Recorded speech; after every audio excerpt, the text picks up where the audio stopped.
welcome to another episode of Wicked Parley. I'm your host, Justin, and my fellow co-host, Rose. Good evening, everybody. We're back. Yeah, we're back, and oh man, does it feel like it was so long? So long. Yeah, so we're going to be talking about two different subjects that are kind of interrelated on tonight's episode. We'll be discussing both double standards and preferences. And this particular discussion could go in many different ways, and hopefully it'll be a good one. Host, I see that you're here. Interesting. I didn't see you there before. When the last episode, when I was there, I felt so alone and cold. It was like, where's host? Why is he here? I felt so lonely. You made me feel lonely. I blame you. Oh. Yeah, no, I blame host 100%. Anyways, so back to tonight's episode. Sorry, host. Maybe. You would have preferred if you were there. I would have preferred it. It would have been like, a warm host blanket, It's like, okay. He's our buddy. Yeah. Well, here's the thing. I'm not going to say he's our buddy. He's clearly somebody's buddy, and it's definitely not mine. Alright, okay. We're done now. Okay. Alright, so we're talking about preferences and double standards. Yes, preferences and double standards. Okay, so how do I want to begin this? So the first thing to understand probably when it comes to preference and double standards is that the terminology and language that describes both of these particular things isn't as old as people might think. One of the things that's interesting about language in general is the fact that obviously it changes and flows. And so about the early 1800s is when you start seeing things like double standards start to become like, in the lexicon, as it were, when it comes to the language. And so from there, it's, kind of evolved. Now, the idea behind both these things are very old and probably stem back to, as early as humans were able to describe each other and what they wanted and whatnot, I'm sure there were probably double standards in some way. And preferences are a part of the selection process, so I would assume also equally old. And they definitely overlap, as we're going to get into.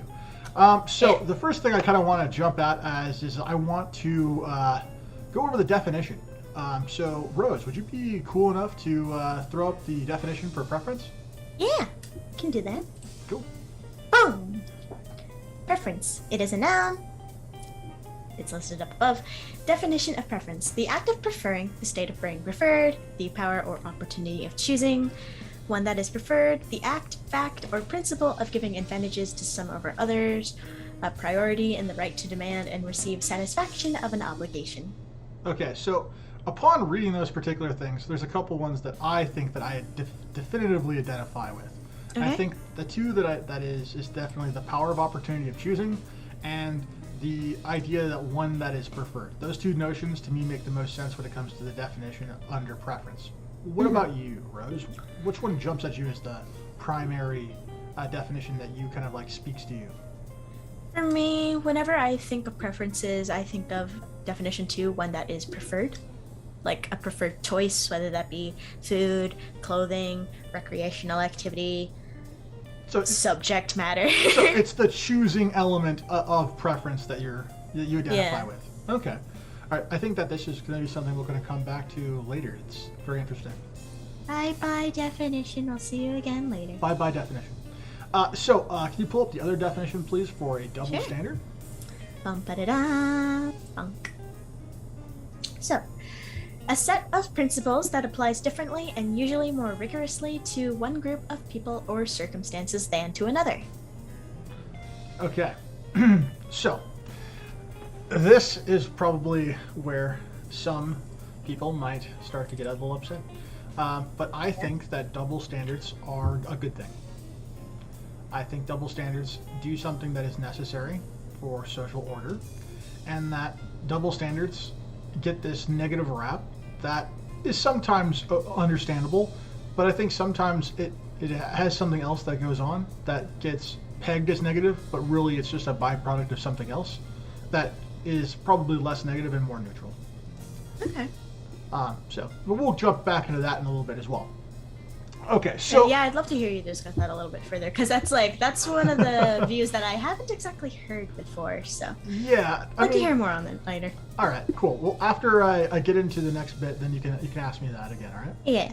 Okay, so one of the things that I kind of want to underpin when it comes to a discussion surrounding this particular subject is the idea that things need to be approached from a point of balance. There needs to be a level of neutrality when talking about both of these things, because it's very easy to get lost into the weeds when discussing either of these things. People can take a look at either extreme and point out examples that undermines basic ideas surrounding it. But really the thing that we need to focus on are the very principles and the byproduct of those principles that allow us to be able to really handle this in a way that isn't going to leverage one side against another in order to try and make a point. So I want to make sure that that is very clear and kept forth. All right. So, hi Kyle. And so, is there anything in the chat? Yeah, so we have a pie from Hosted Kyle. Hello. We missed you on Wednesday. Anyway. Yeah, where were you? Preference defined as preferring things. Preferring things is defined as having a preference towards something. Love circular logic.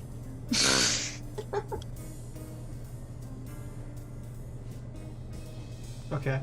Sometimes it'd be like that. Anyway. An interesting definition, Kyle. All right. So, you wanted to ask me a question about when it comes to double standards. What was the question? Yeah. It was essentially, since you don't think it's actually a negative thing, you think it's a good thing, what are some circumstances that kind of lead up to double standards? Like, why do they exist? Why are they perpetuated? Those sorts of things.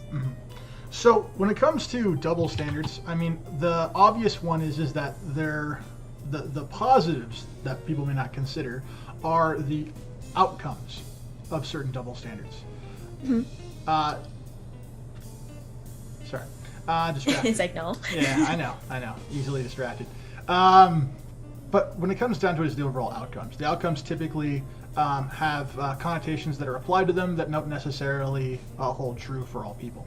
And so one of the things that I kind of could point to when it comes to how a double standard could be potentially positive is perhaps when one sex or gender is viewed in a negative or positive light that causes that particular individual to be pushed into doing something that challenges their overall abilities and causes them to self-improve. While it comes from a place of negativity, the overall outcome is positive. And so in that particular way, although it might sound hypocritical in some ways of discussing that element, I think that it's crucial to understand and look at the whole picture, and whether they're not just sections of it that you either like or dislike or agree with or don't. I think the overall thing is the part that matters the most, and in this particular context, at least to me, in that scenario, it can lead to positive things. Now, would I promote this particular thing as the best way to go about it? Absolutely not. But it is an example of a double standard that can have a positive effect. So, does that answer your question? Kind of. I might just need to wrap my head around it. Okay, cool. All right, well, if you want to discuss a little bit further, let's talk about it in a little bit. Let me jump to a couple other things first. One of the things that I think is kind of important when discussing preferences is the fact that in preferences you have this whole idea of being able to kind of somewhat choose the things that go on, and as I kind of indicated before, that is the part that I kind of zero in on as one of the most important elements of it. Yeah. Of preferences. And so when you have this idea that, okay, I can choose to do something, that gives the notation that perhaps because you choose something that you're always going to be the right fit. I personally don't necessarily agree with that particular notion, and it's one that would probably get me in trouble with some people. But I'll give an example. When I was interviewing one of my friends from one of our previous episodes, and if you care to watch it, it was the most recent episode, we kind of discuss briefly, and I'm not sure if we made it into the actual episode or if it's in the second episode, which is coming soon, we discussed a little bit about gender and certain roles in the military when it came to women. And his opinion was very positive, which I think is good. But I think that the double standard that takes place currently in the military when it comes to who gets accepted and the trainings and requirements and things like that go in there is kind of a bit odd to me, at the very least. Oh, yeah? Yeah, I mean, I think that like there's this idea that's put forth by various people that women can kind of do everything that a man can do, but that's obviously not true. And one of the areas that you can outline this particularly is when it comes to physical ability, particularly like for like a combat situation or maybe sports or something like that. And to share with you guys a particular video that I came across that I thought kind of shows this. It is a video that shows a Marine plunge stick fight contest. It's like kind of like a training kind of thing that the Marines do, and they actually pit women against men. And I think there's some people that would see this and go, I know the exact outcome, but because we're talking about this, I figure let's have some evidence to support this particular claim. And so we'll go ahead and throw this video up here. It's not too long. It's about a little over 20 seconds. So it's about 17 or so seconds. Okay, all right. So yeah, let's go ahead and throw it up there. All right, let me go ahead and scooch it on that. So we got the woman here, we got a referee here, and then on the other side we got a guy. Round 1.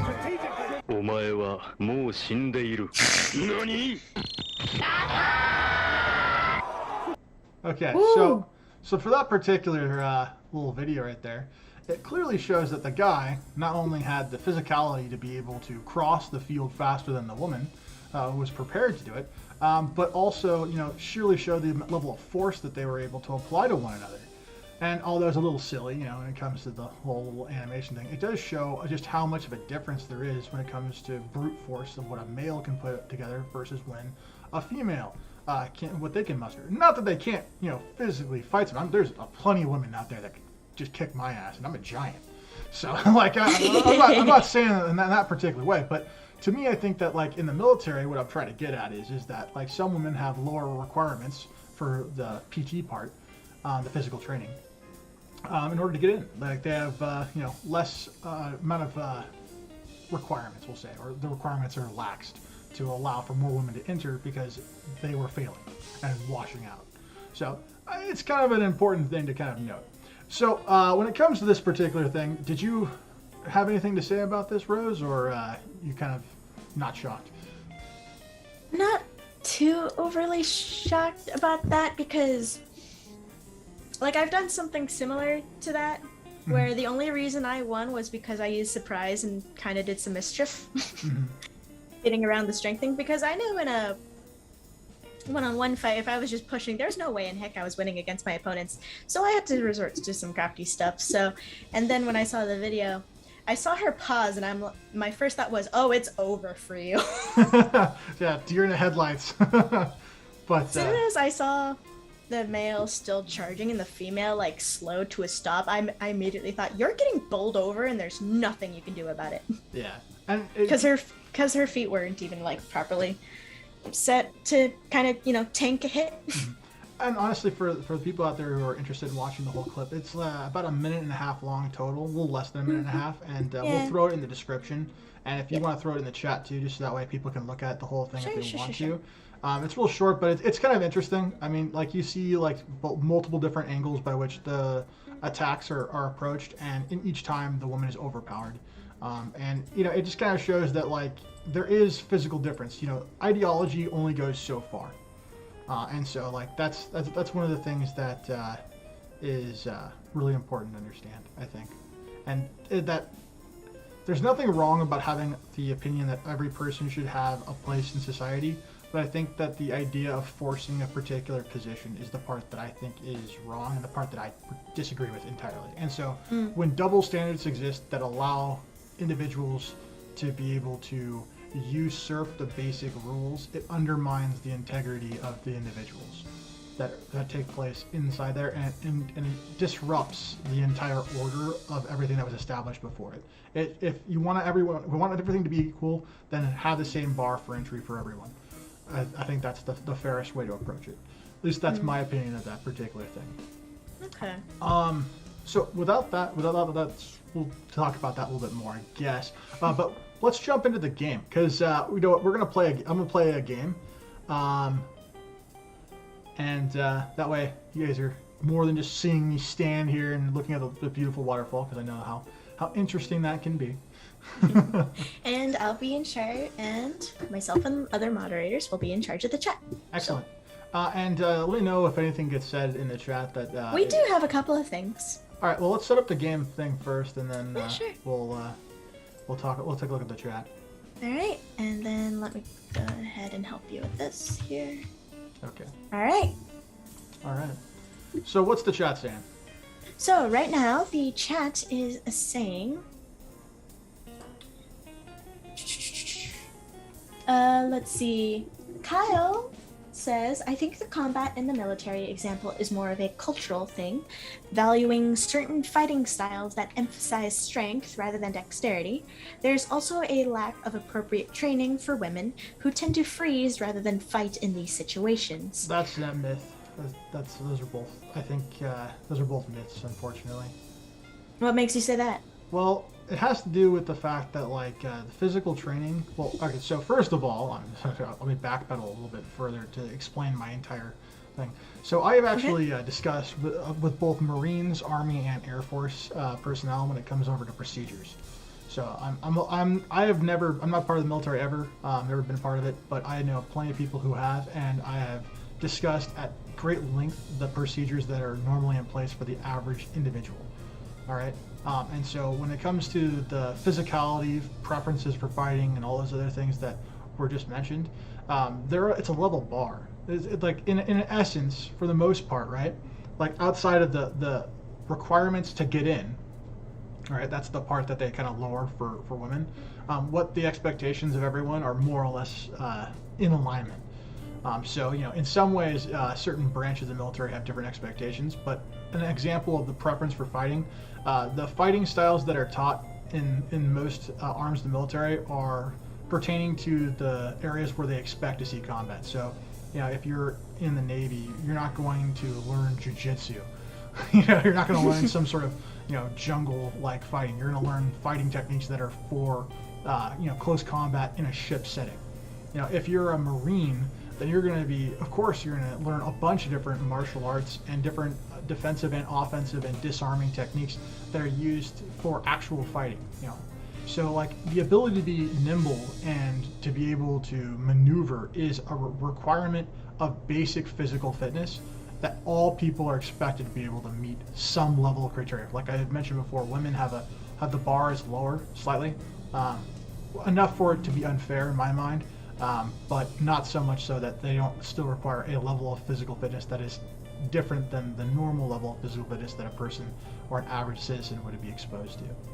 And so and when it comes down to being nimble and whatnot, there aren't that many settings in military situations where you are going to be needed to have some sort of extreme nimbleness that you should be in a situation where you're prepared.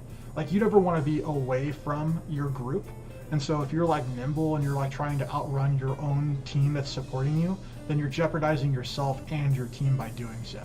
If you're trying to disarm a bomb or doing something like that or getting out of the way of shots, then your being nimble is only to keep you alive, but your training should make up for that particular thing where you shouldn't need to be in a situation where that's the case. So it's there are differences when it comes to some things, and I'm not going to. My whole argument when it comes down to women in the military is simply this: I think women have the absolute right to serve. I don't want people to get the wrong idea, but I just think that everyone should be held accountable to the exact same standards, because the lives of the people whom you serve with are dependent on you, just like your life is dependent on them. And so you never want to be caught into a situation where, because of some physical thing or some sort of circumstance of birth, that you aren't able to support your team in the way that they can support you. You don't want to be in a situation where your entire platoon is down, you're the only one up, but you can only pick up one guy or one girl. And you want to be able to save the whole team, and so you need to have the physicality to be able to do that. And I don't care if you're a man, woman, whatever. It doesn't matter. You should be able to do the same job. That's what I'm saying. And if you want to be part of the military and you can't do that, then find a rule that lets you do that. If you're small and you're not able to pick up lots of things, look into the Air Force. Where you don't have to be huge in order to do it. In fact, your advantage is being smaller, so you can fit into the smaller cockpits and be able to navigate into those controls. Those things I think are critical. to, you know, the success of individuals, and also to be able to pertain to the various elements that are involved in the battlefield. So, yeah, that's my comment. That's response to that. Sorry, it's a bit long-winded, but that is the way it goes. What else was in the discussion? Was there any more? It was another person host kind of agreeing with Kyle because there's many techniques that counter the charge and, you know, target. Well, I mean, that right there is, first of all, like, that's one example, one situation, you know, and it's a training exercise, right? Like, it's not meant to be the be-end all, you know, thing in regards to. So I know. Let's see. So when it comes to, you know, physical fitness, you said earlier that essentially, you know, men and women are not exactly equal in the things they are capable of doing biologically. Yes.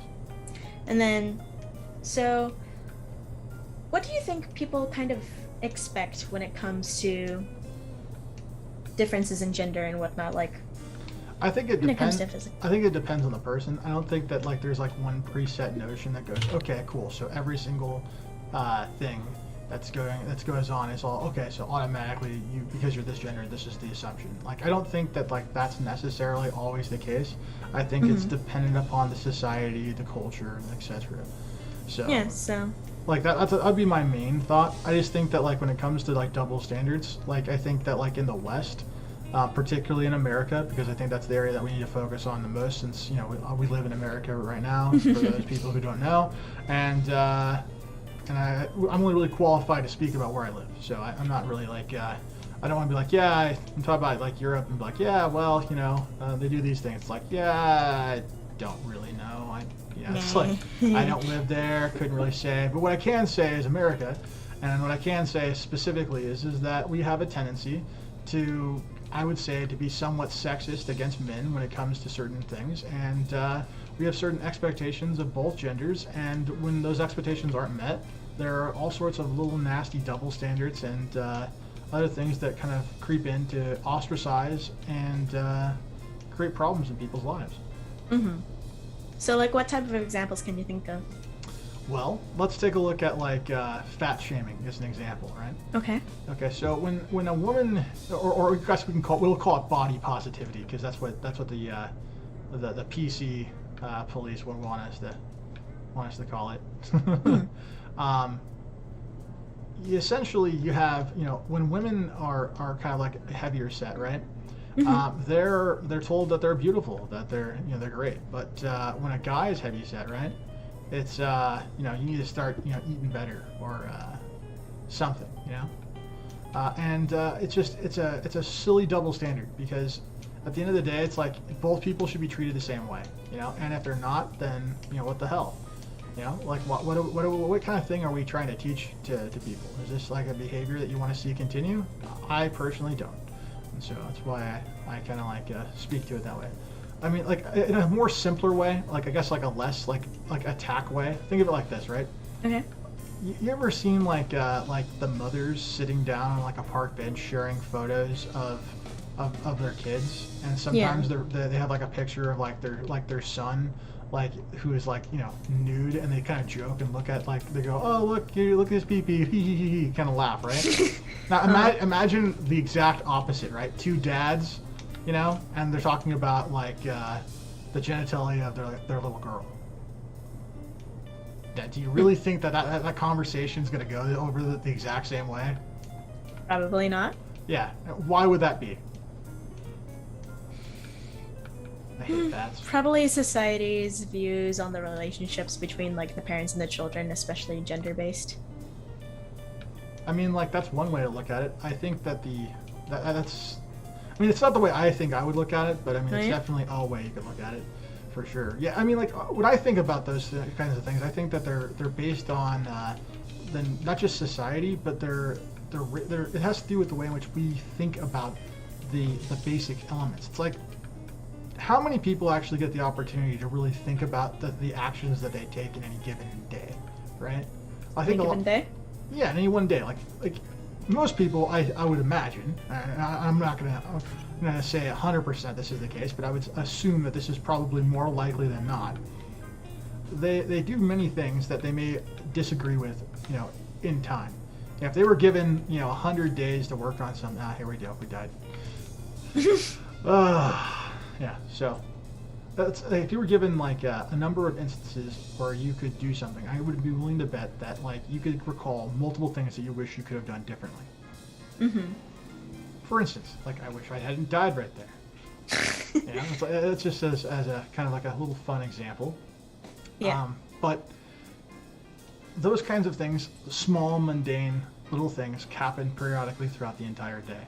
How many people stop to think about the reasons why those particular things happen? I'd imagine not very often. And so we're all making countless choices. We're making preferences. We're making determinations and distinctions between different things that we like or dislike. And we're doing all sorts of things and building up this huge list of activities that we spend on the entire day without necessarily thinking about the actual things themselves. We're not giving them the actual time of day to actually acknowledge, are they good or not? That's what I'm basically getting at. Well, what are your thoughts on that? And is there anything in the chat that you want to mention too? Yeah, as you were explaining the whole having the time to really think on your decisions and like all the choices you've made, one person, don't know, made a comment of it's called anxiety.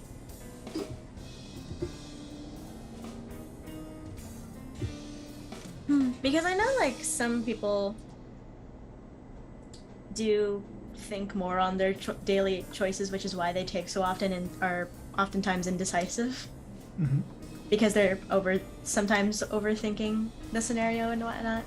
And then you do get some people who don't really think on it too often, whether it's because they're too busy or they're nonchalant about, the consequences of such choices, whether those consequences are, good or bad. Mm-hmm.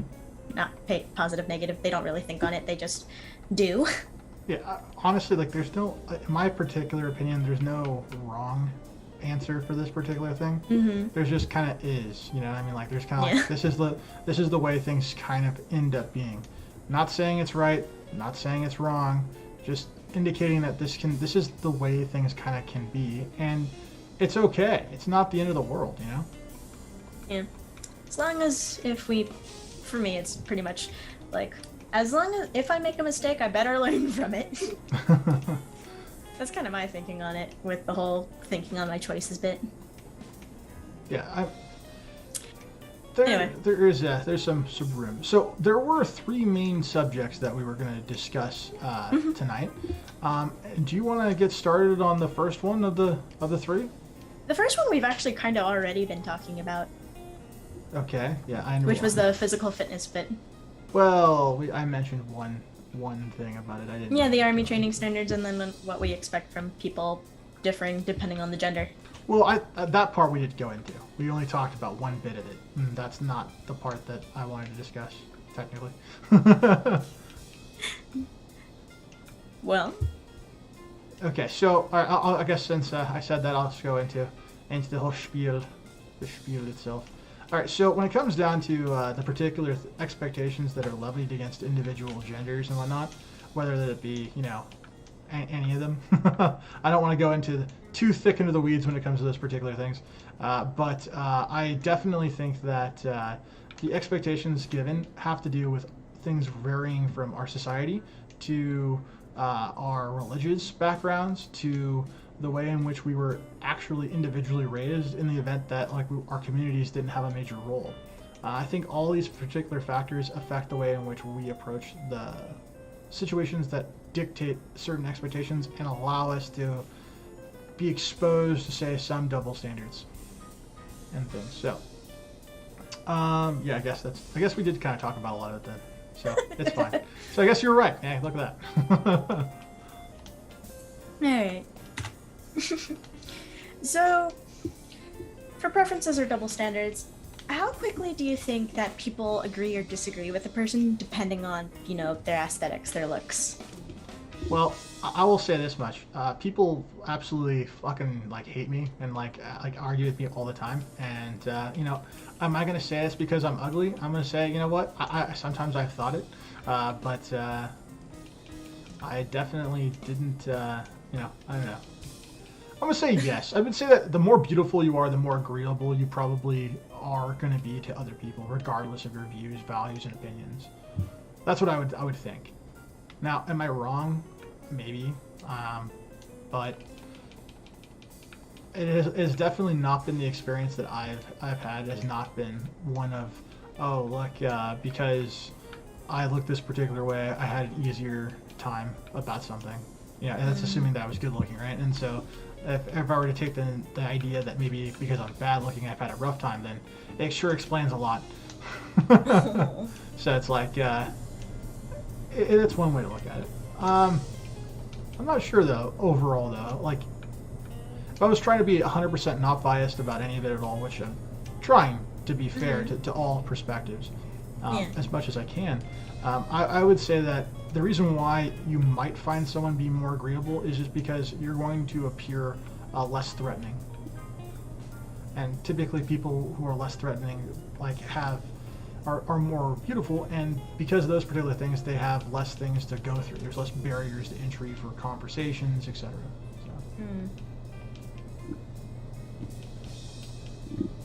I can see why that's the case for some people.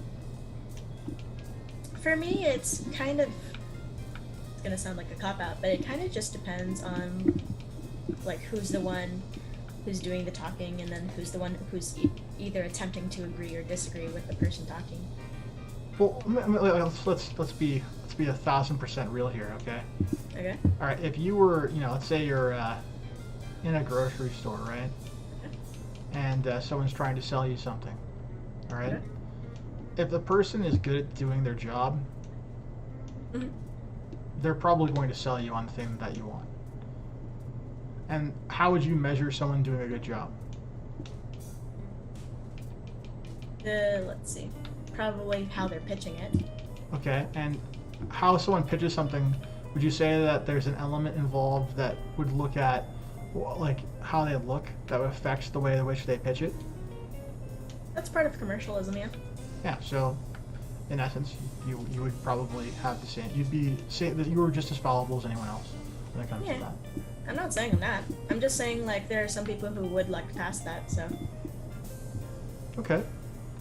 Well, I know for me, like your whole thing about like a beautiful woman being more agreeable is like they kind of. I didn't say woman. I just said a beautiful person. Okay, beautiful person or whatever. But like, that's just kind of like, for me, that's not exactly the thing I would agree or disagree with, because it's like, you always hear those stories and you've got those experiences where you've got a beautiful person and it turns out they're a complete and utter jackass. Okay, but at the end of the day, right? Like, if a person was, like beautiful, right, and they turned out to be a total jackass, you gave them time of day to find out that they were an utter jackass, right? Depends on it. Anywhere between like 5 seconds to like a couple. Okay, but to be fair though, if it was not you, but a person that you're imagining, right? Okay. You would imagine they would get time to figure that out, that they were a jackass, right? Sometimes, yeah, but to be honest, it's just like you kind of, if people want to sell you something, you kind of end up giving them the time of day anyway, even if it's to just reject them.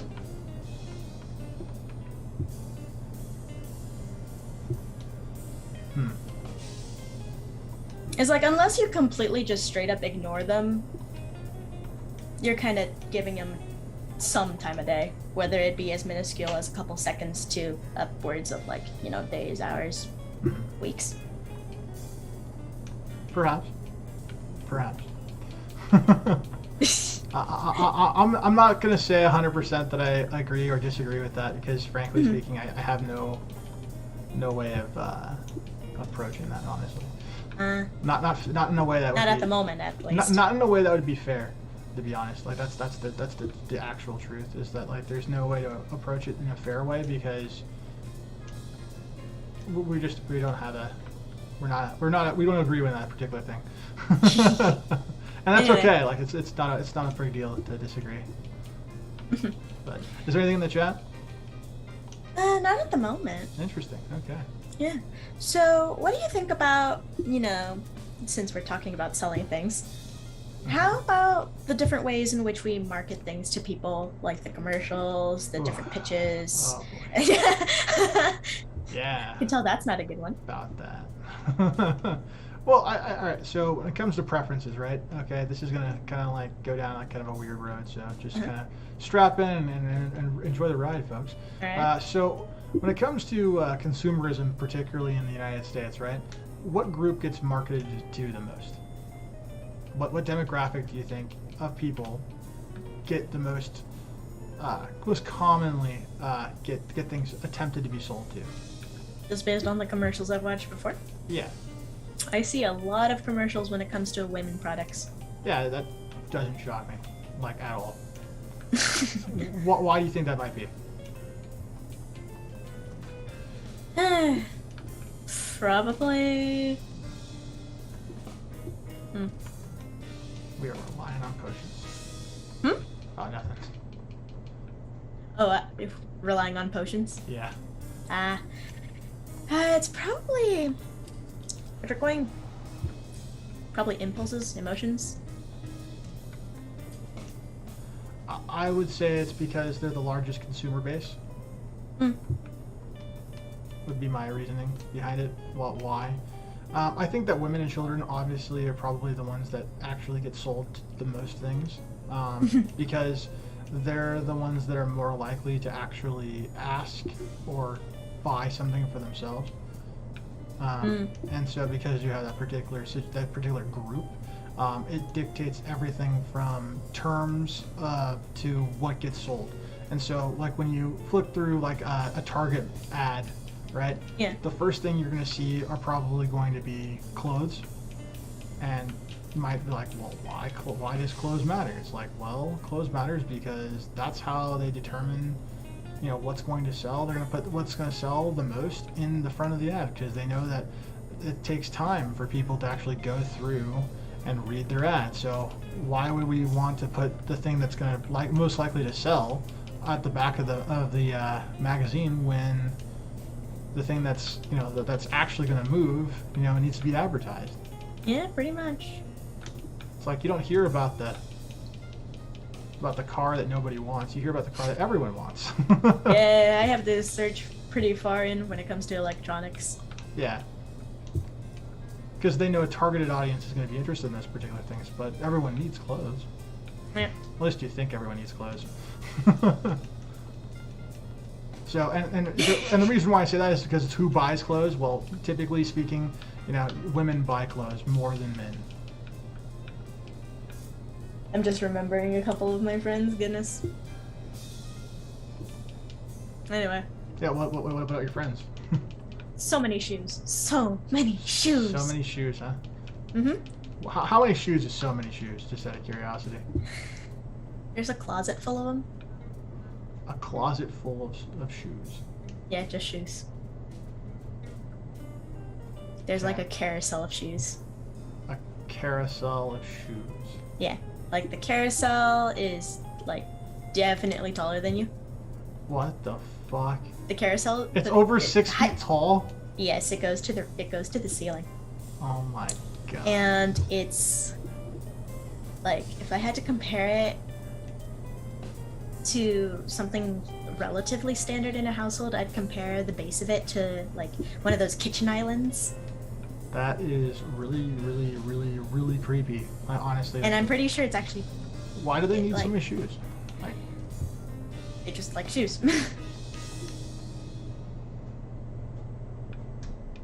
Huh. Okay. Done. All right. I guess they like shoes. We do have a question about this from Kyle, if you're willing to respond. Sure, I guess. Yeah. When it comes to selling things, how much do you think is based on stereotypes that ads reinforce, or if they are based on actual cognitive differences? Oh, I think it's probably a little bit of both, but definitely more stereotypes. Because at the end of the day, stereotypes they're rooted in something, right? So like some stereotypes are reinforced by cultural values, while others are reinforced by just stupid things that people don't really care about it anymore. Like mostly the ones that when I say stupid things, I'm mostly referring to the sale of specific articles of clothing that I don't really want to mention on here. But you can infer probably what I mean. Oh no. I know it's behind this door. Oh dear. Yeah, I got murdered Anyway. a bajillion times. Ah. All right. Well, I mean, I'll put it this way to the chat. You know, why do you think that some things get advertised a lot and why some other things don't? You know, like, what's the purpose of advertising some random article of, like, say, clothing or something versus what typically, you know, you could consider as a necessity, like maybe like loaves of bread and things like that. Like, why would one thing get priority over the other? You know, I would say that my response to that would be that one has to be bought, one doesn't. And so the reason why one gets more coverage than the other is because they want to push something that may not sell. So, anyways, I don't Moving know. on? I'm not sure if that answered his question or not.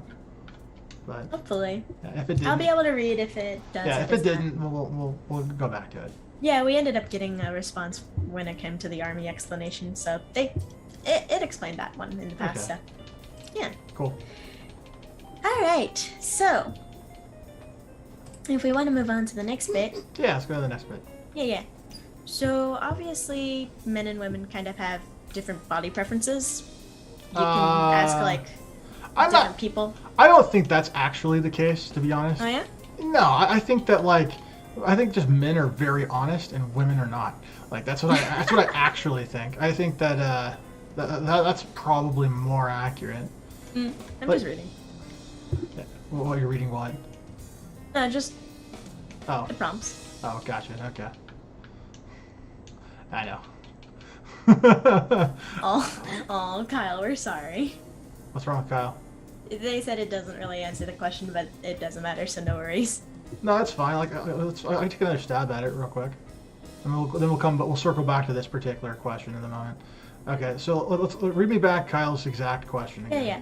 When it comes to selling things, how much is based on stereotypes that ads reinforce, or are they more based on actual cognitive differences? All right, so the answer, like I said before, is technically both, but I think that it has to do less cognitive dissonances and more probably prompted by like social cues and things like that. I would kind of like akin it like this, right? Like in the past, like in the very, very far past, or like 50, 60 years ago, what a person typically bought when they went to the store, you know, has not significantly changed the most common purchases. Of course, we get slashed up. But the difference is that probably how we market to them. Mm-hmm. I don't think there's a cognitive difference, but I think that marketing probably spends more time actually looking at the hows, the whys behind certain behaviors, actions, and choices, and those particular things are then kind of tinkered with or played with to get the desired outcome. Okay, that's probably let's hope the short and sweet of it make more sense. Yeah, hopefully. All right, and then back to the other question, which was exactly what again? Just to make sure. It's essentially, it says, you know, men and women have different body preferences and imagery that people find attractive. So, what do you think about those linked double standards? Yeah. Okay. So I would just say that like this, everyone kind of likes the same kind of general kind of like approach. I think women would best, and correct me if I'm wrong here, right? But most women like a specific like kind of shape, like something like kind of like an inverted triangle for the chest, typically around 6 feet or taller for height, and you know, they kind of I guess the hair probably is a bit, you know, up in the air about what they prefer and whatnot. Oh, okay, really? You stab me in the ass? Enough about the stabbies. Yeah. seriously. But yeah, that sounds similar to a lot of the women I hear talking. Yeah. I mean, like, why do you think that is? Probably has to do a lot with the media. You know, I mean, I think it could be that. I mean, guys, I'll give an example, right? Like, guys Okay. probably like a, what is called the wasp, you know, waist shape. They like a woman who has wide hips, typically is kind of buxom, and all of those things, you know, could be pointed to as indicators that you're going to be, you know, able to produce children, right? Mm-hmm. I think that that's probably the where preference kind of like it originates, is probably Okay. something to do with like our biology in that regard. Mm-hmm. Oh my god, it just keeps on jumping up and chopping me. Anyway, it has to deal with biology. Yeah, I think it has a huge link to that particular element.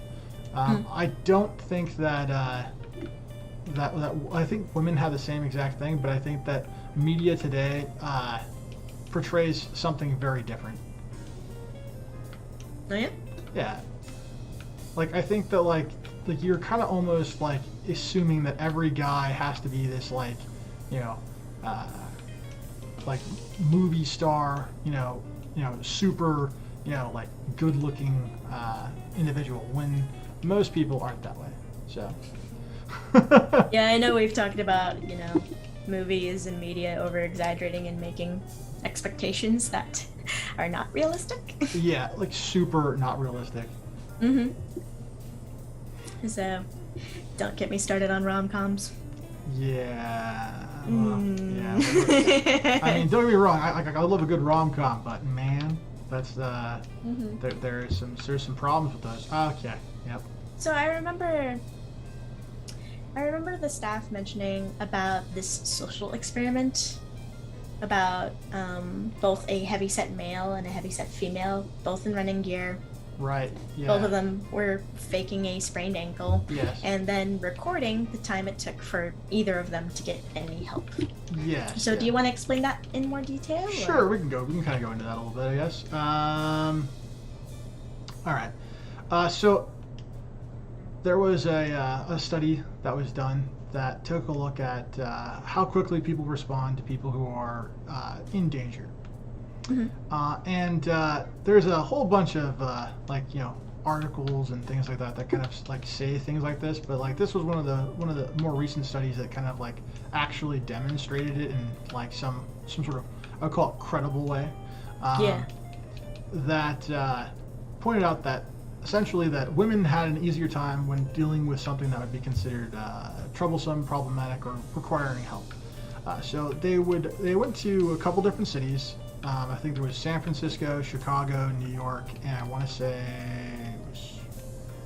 what was the other one? Oh, I guess it doesn't really matter that part. The other city, but they went to these cities, right? And they did the exact same thing. The only thing that was different was the people who responded, but they did it multiple times, and so they kind of like addressed certain things. And so what they were looking at was the amount of time it took for someone to receive help. And so one of the things that they measured was like when it came to like what did the person look like? Did that actually affect like how much help they got or how quickly they got help? Mm-hmm. And so they did the experiment with a guy and a girl who were reasonably like, you know, looking, you know, nothing particularly outstanding, but nothing like, oh my god, like super movie star, right? Mm-hmm. They ran an experiment, and then they also ran the experiment with a particularly heavyset woman and male. And what they found was that the people who responded to help for the woman, it took them less than a minute. The guy, who was modest looking, you know, wasn't particularly like special looking, but wasn't like, you know, overweight or anything like that, pretty normal looking guy, it took him over 5 minutes to get the same kind of help. Ooh. On average. Okay. Then they did the experiment with the heavyset people. Yeah. And the woman seemed to get response times pretty similar to the other woman. But when they came to the guy, the response times were several times where no one helped at all. Like there was zero help at all. And then when it came to the average time of individuals, it was something like 15 minutes to an hour. And it's just kind of like, okay, so clearly there's a problem when it comes to our ability to have a, help our common person. And what could possibly explain that but, preference and things like that. So. Mm-hmm. So how much do you think preferences have to deal with each of those things? Like, how deep does it go? I honestly, or is that something for another part of an episode? That might be another episode, to be completely honest. I think that because I'm imagining there's like a bunch of reasons that go into like why or why not they decide to help somebody or why they take so long. I mean, like there's the notion, I would imagine, that there is some people might do something because of some ulterior motive, right? Mm-hmm. And so if the perceived ulterior motive isn't worthwhile, then perhaps they won't do anything about it. Mm-hmm. And that might explain a couple things, but it's. Would you consider it like something similar to like a bystander effect, or is it like something entirely different? Yeah, it's similar to the bystander effect. It's just, I think bystander effect measures something that's slightly different. Okay. But yeah, I'm assuming that. It just sounds like something similar. Did someone say something like that in the chat? No, that's just my own thought process. Oh, well, good on you. I kind of go all over the place. Oh, I was so close, by the way. No. I was close. Boo. Yeah, boo indeed. Here we go again. We're trying to get. Anyways. That's right, shoot me in the head. Okay, so want to move on down to the next one? Yeah, I'm just wondering how you would respond to this one if you're willing to. Okay, I mean, am I willing to? Yeah, I'm here. I guess I'm willing. Okay. So Kyle states, what you described about people giving help to women over men is called benevolent sexism. It's the same reason why women tend to get less jail time. It's the sexist belief that women are pure. Yes.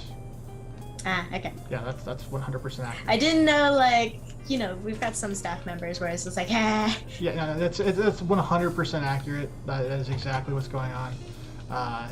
It's just, the thing is, when it comes to that, there are large groups of people that don't want to acknowledge that that's what's going on, and instead like to suggest that those particular things are either not happening, or infer that if they are happening, they're only happening to a very small population that doesn't really matter anyways. So. Alright, so let me give you a time here. 9:52. Do we want to move on to the third thing? Yeah, let's move on to the third thing. We don't have time to go through the other one. Yeah. So, I remember one of the staff members, one of our moderators, had this recent airplane story about their treatment on a plane by the flight attendants. Yeah. Well, when you say moderator, you mean me. Yeah. Your code word is me. Yeah. Okay. So I'll give you an idea of something that I think is kind of strange, and I'll leave the audience to decide if it was right or wrong. So I'm on a plane heading to LA, and I'm on this plane, and they get to the point where they're starting to ask everybody for drinks, right? Now, me and this guy are both listening to music. We're both of our eyes definitely not looking or attentive to what's going on, right? I get a tap on the shoulder, all right, and the tap on the shoulder is asking, as a flight attendant, asking if I would like a beverage, all right? Yeah.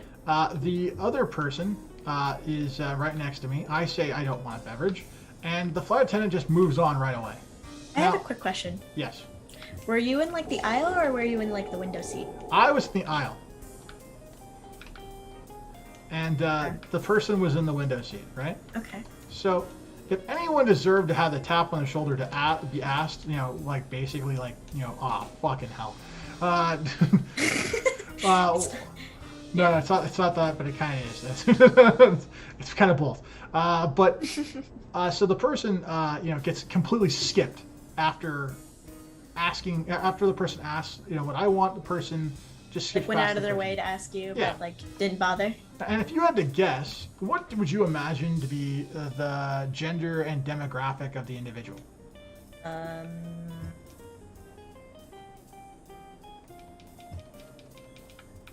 I mean, you've told me, so. Yeah, I know, I've told you, but like I'm just saying, like if you had to guess before If I had to knowing, guess. yeah. If I had no idea. You had no idea what do you think would be the gender? What do you think would be the ethnicity? What do you think would like, yeah. Was the flight attendant male or female? Male. Male. And definitely homosexual. What the? What? Okay, I'm not gonna get into that there. I know these things, okay? Like Okay. No, just trust me on this, like 100%. Like there's no, what do you mean, Like just trust me on this. I know, 100%. Right. Like there's no Okay. no way around it. Okay. Anyway,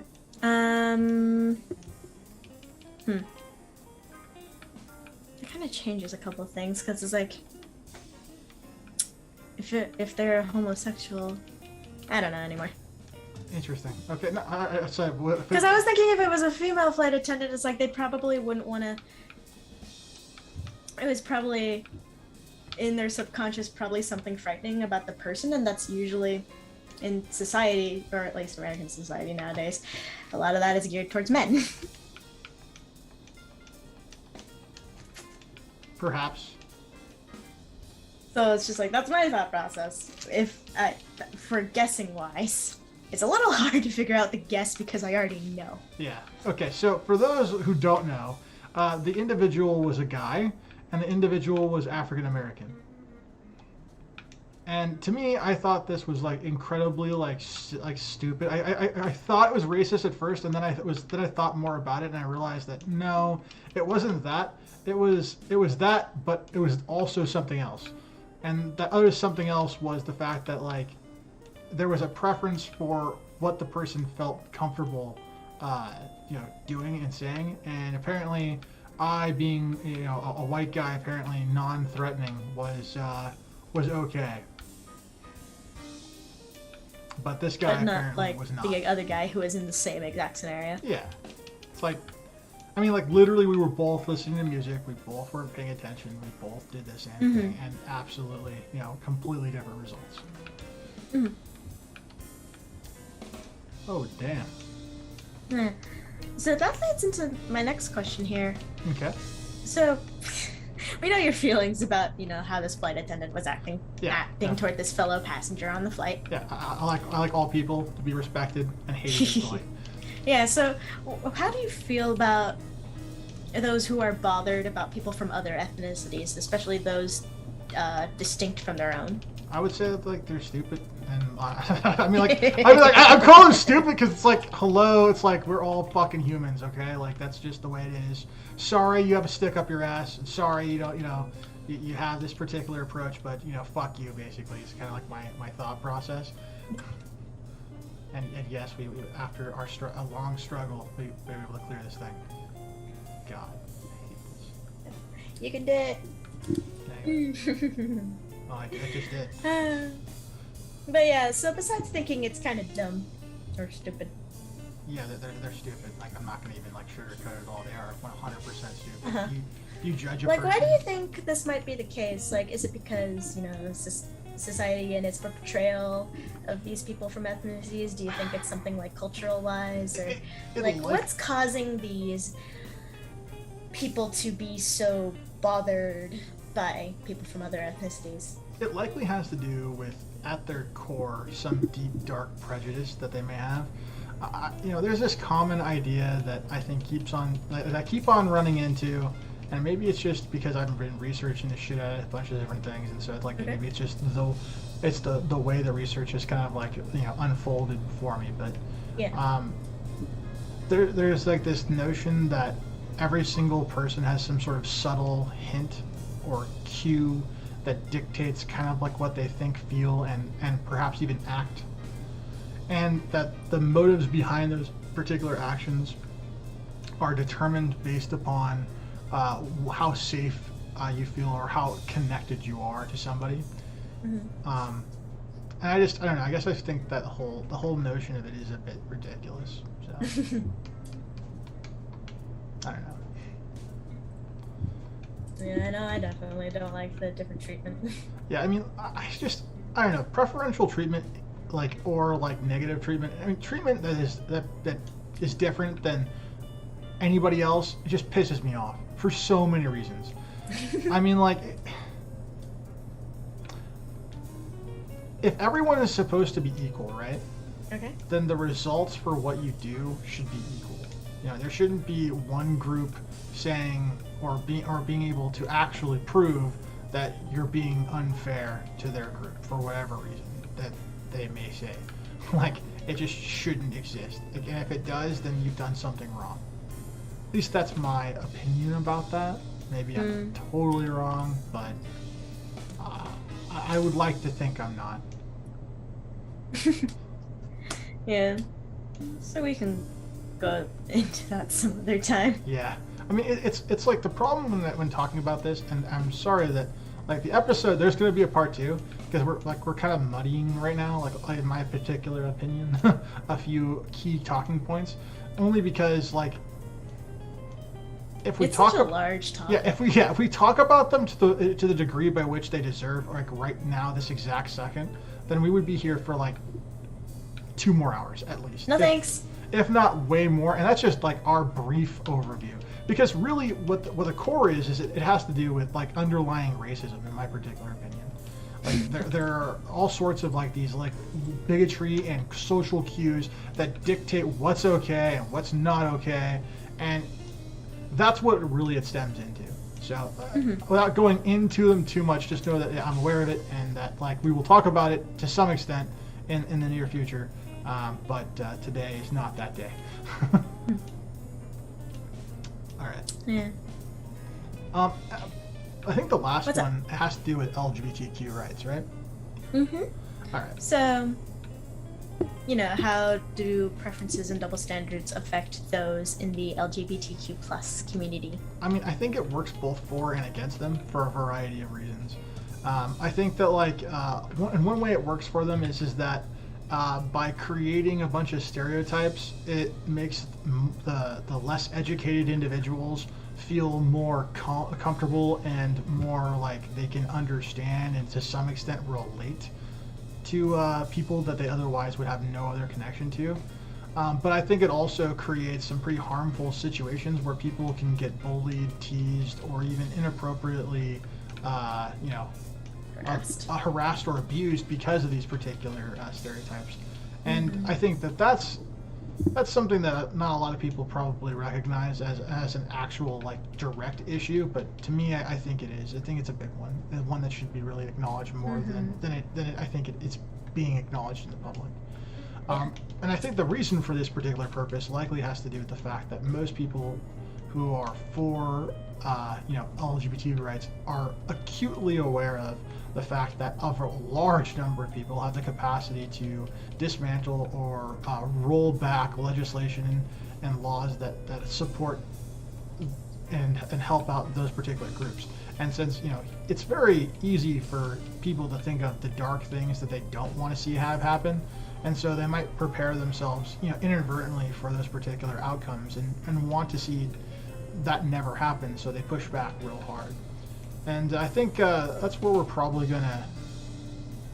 Where we're gonna end tonight's episode on, because I want to talk about this more in full, and I just kind of wanted to give you guys a taste. You want to give it the time it deserves, like you mentioned before. Yeah, because to me, I think that like bigotry and everything else that is involved in a lot of the negative things that surround all these topics, and double standards and preferences and things like that.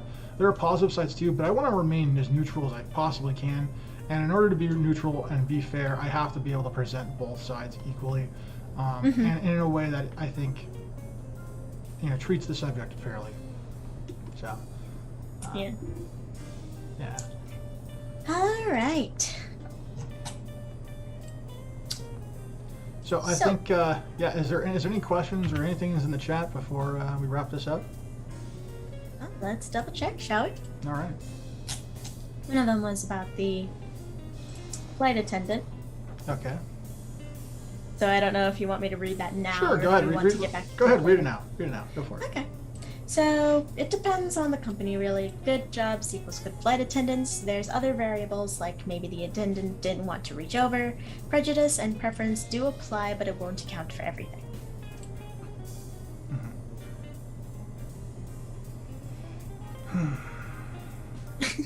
You alright? Yeah, I mean, honestly, yeah, perhaps. I definitely flew on a cheap place.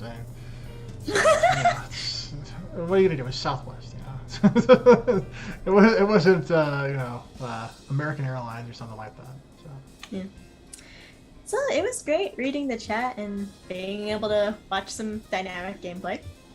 That one death was just.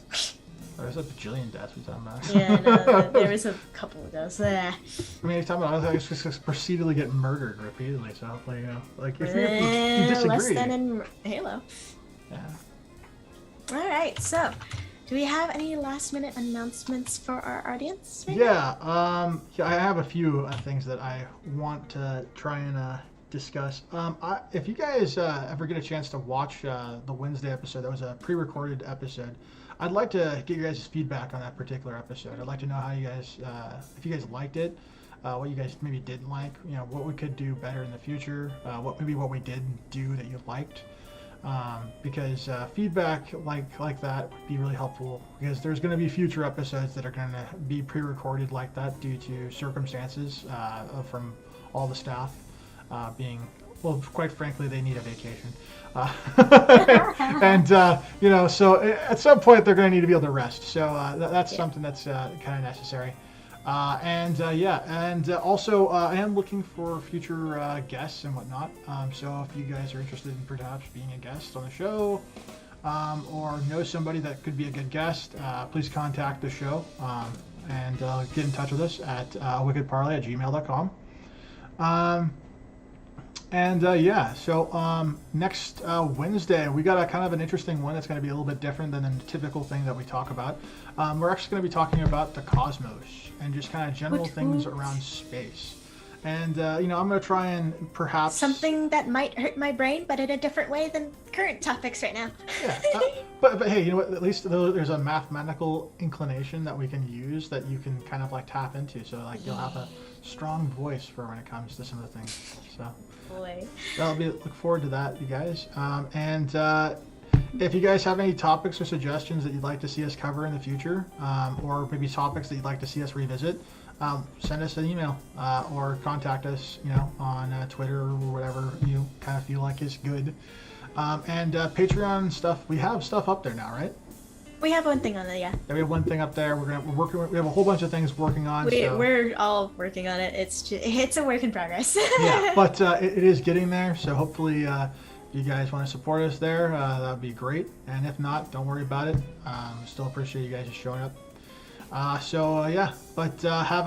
a good rest of your night, and I'll see you guys all in the next one. Later, everybody.